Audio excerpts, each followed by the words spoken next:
एक बार एक राजा भेष बदलकर रात में नगर का भ्रमण कर रहा था। अचानक वर्षा होने लगी। उसने एक मकान का दरवाजा खटखटाया। अंदर जाकर राजा ने गृह स्वामी से कहा, मैं कई दिनों से भूखा हूँ। भूख के मारे मेरे प्राण निकल रहे हैं। जो कुछ हो मुझे तुरंत खाने को दे दो।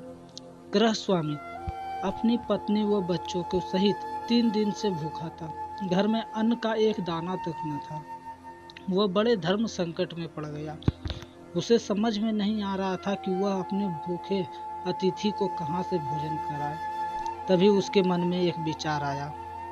वह घर से बाहर निकला और घर के सामने एक दुकान से 2 मुट्ठी चावल चुरा लाया।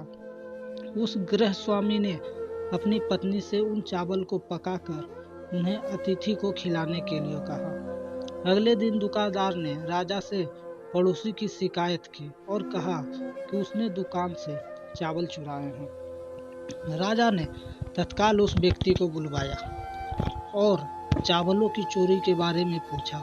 उस व्यक्ति ने कहा, अपना अपराध स्वीकार करते हुए बीती रात की पूरी घटना सुना दी।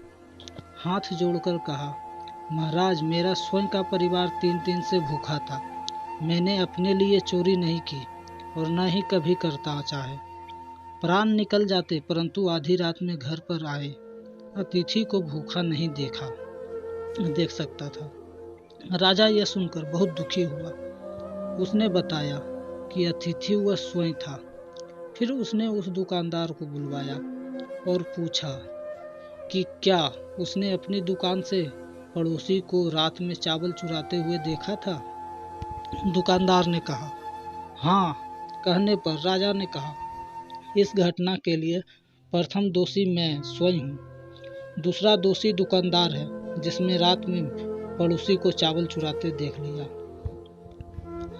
अब परंतु 3 दिन तक पड़ोसी को परिवार सहित भूखा रहते नहीं देखा। इसने अपना पड़ोस धर्म नहीं निभाया। राजा ने उस दुकानदार को जाने के लिए कहा और उस गृह स्वामी को अतिथि निष्ठा भाव से प्रसन्न होकर 1000 सोने की सिक्के असिर्फिया उसे इनाम में दी। शिक्षा। दोस्तों, इस कहानी से हमें शिक्षा मिलती है कि हमें अतिथि का सम्मान करना चाहिए। और देखा जाए तो हमारे ग्रंथों में लिखा है कि अतिथि परमो धर्म, मतलब कि अतिथि सत्कार हमारा परम धर्म है।